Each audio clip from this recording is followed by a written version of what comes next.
Willkommen, bienvenue. Welcome once again to another live stream. Sorry if you think I'm slightly out of balance. It's because I started today feeling a bit morose, a little bit low, and Karen gave me 10 minutes, and I'm now feeling like a new man. So you take that whichever way you will.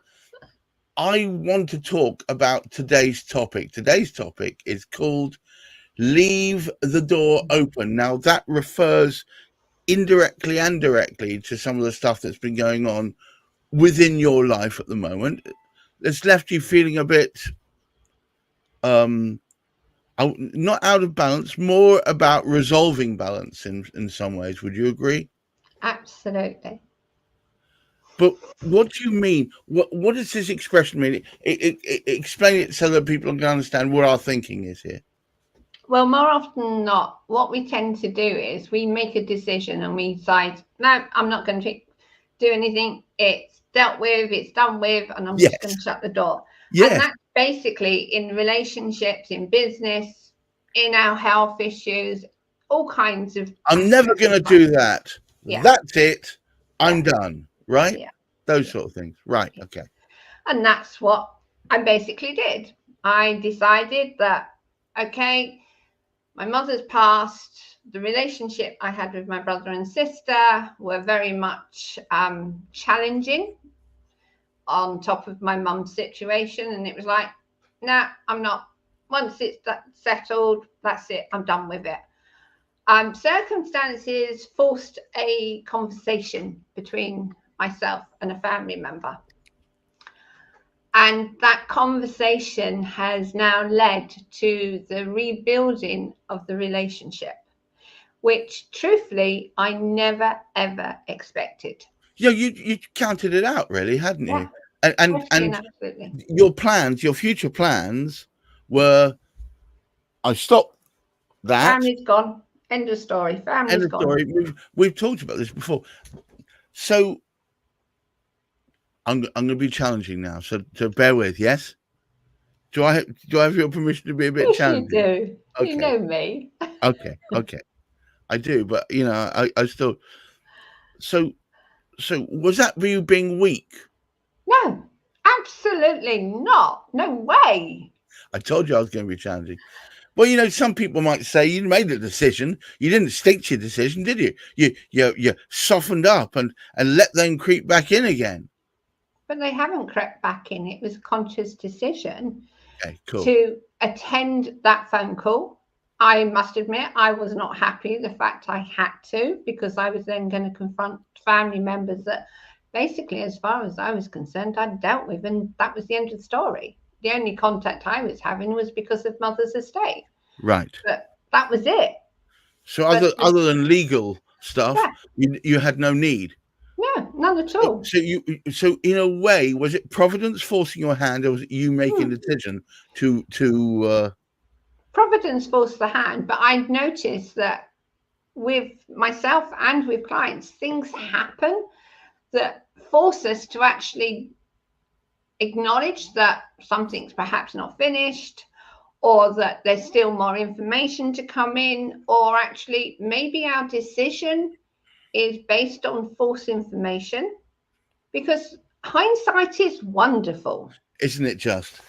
20/20 vision, I believe they say. But you'd gotten to your previous decision through months, years of wrangling, of unsatisfactory interactions that had left you feeling bruised, and you decided, I don't want any more of that. I'm not going to let myself be open to it and make myself vulnerable to it to hurt me any further. And yet here you are doing exactly that.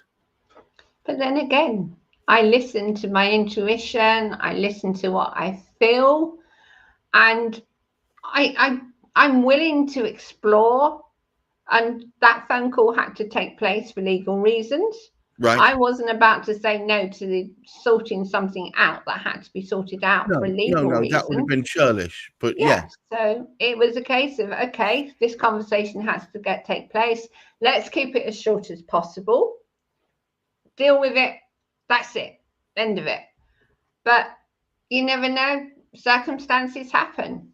without being too personal, and maybe all of us can learn from this. What was it that within that, in your mind's eye at the beginning, initial, very short, functional conversation, what was it that made you think, hang on a moment, I'm literally about to change my direction? What was it? What was it? A tone of voice?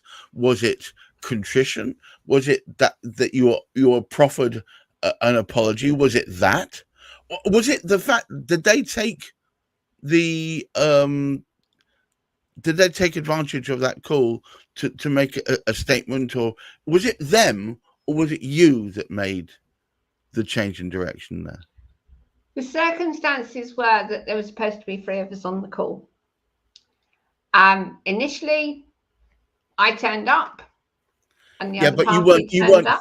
You weren't expecting one of those people to be on the call anyway. Oh yeah, they were both to be on the call because it was for legal reasons, and it was easier to just do all 3 of us to deal with it together. Wow. To finish it off and have done with it. Anyway, as I say, one person turned up, the other didn't, and the other person who didn't was the one that was the biggest cause of all the problems. Right. Well, so out of politeness, because we were waiting for the other person to turn up, we started chatting. And out the blue, I owe you an apology. And what? Where did this come from? I bet there was an audible intake of breath at that point. Well, yes, because I never, ever expected an apology. It was never on the cards as far as I was concerned. That call was just literally to finalise legal matters. Right. So, yeah, it was somewhat of a surprise. It was a very welcome surprise because it validated how I was dealing with my mother. It meant that they'd actually acknowledged that what I did for my mother was right, despite the fact that they'd sided with the other person and made me the villain of everything. So, yeah. Do you know, sometimes when there's a monstrous force trying to forge forward, it's easier to jump on their tailcoat and let them drag you along rather than actually stand up to them. So it probably took a bit of courage on her part to do it. Absolutely. I question whether it would have happened if that other person had turned up. It wouldn't have done. I'm damn certain it wouldn't have done. So yeah. So that's why I say never shut the door. Never always leave the door open, because you never ever know what is going on in the background that you have no awareness about. Yeah, but I'm going to be challenging again. You had no idea the door was even capable of being opened again. No, right? I didn't. No, not at all. So this is as much of a surprise to you as it was to her. Absolutely. None of us expected to be on a phone call. So in a way, he did you the most amazing of favors. That's how the universe works, though, because at the end of the day, if something's not finalized, it will force the situation to finalize it. That call could have gone totally the opposite way, and it could have been the finalization that I needed to walk away totally. But in this case, it was obviously, no, you're not going to be doing that because there's a reason behind you needing this phone call. And I learned so much on that phone call that I hadn't been aware of, that shocked me in some ways, but didn't surprise me. Yes. It can be shocking to have one's thoughts confirmed. Yeah. That, because you in a way, there is always part of you that wants to give them the benefit of the doubt that maybe you've overemphasize something or over dramatize something. When you find out that it's exactly as you thought it was going It's to even be. worse than you thought it was, Yes, but hey. yes, yes. Yeah. And dare I say it, this has now created a whole new timeline where you're going to be spending time reconnecting, and some might even say getting to know again this person who is now different because they're not shielded behind a series of statements that made you feel like you were excluded. And dare I say it, Karen, when we first started talking, one of the things you said is that I don't really have family anymore. That side of my life is pretty much gone, and I now you're not alone. No, I'm not. I mean, I you don't weren't know. alone. You weren't I don't. alone anyway because you've got good friends, and I Oh count yeah, myself that's among. my family. My Right, friends are my family, but so the family you choose, but yeah. but but it must be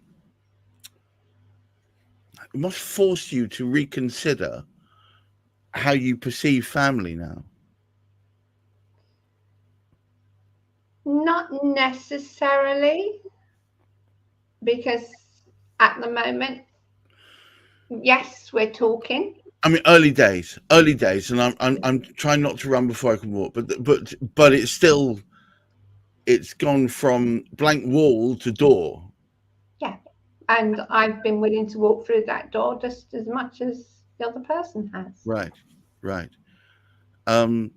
So today's topic, which is leaving the door open, doesn't just mean within family affairs, does it? No, absolutely not. My other example is I'm aware that I want to live abroad. And as you know, I adore Egypt. But for me to live in Egypt is probably a no. I can't speak Egyptian. I'm a single woman.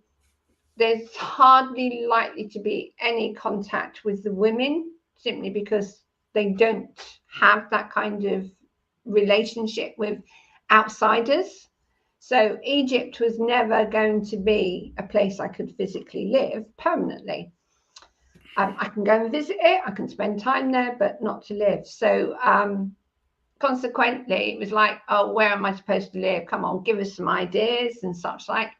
I then had a conversation with a marketing lady I work with who turned around and said, yes, but you don't have to live in Egypt. You can live close to Egypt and take advantage of it. And it was like, Quite right. yeah, I hadn't thought of that one. And literally about an hour later, I had a WhatsApp message come through from a friend who said, have you ever considered Cyprus? Cyprus is a 2-hour flight away from Egypt. And it's my ideal temperature, weather, and it's English speaking, it's right-handed driving. You name it. It's obvious. In so many ways, it's actually an obvious location for you. Yeah, absolutely. Would that be the Greek side of Cyprus? Yes. Good.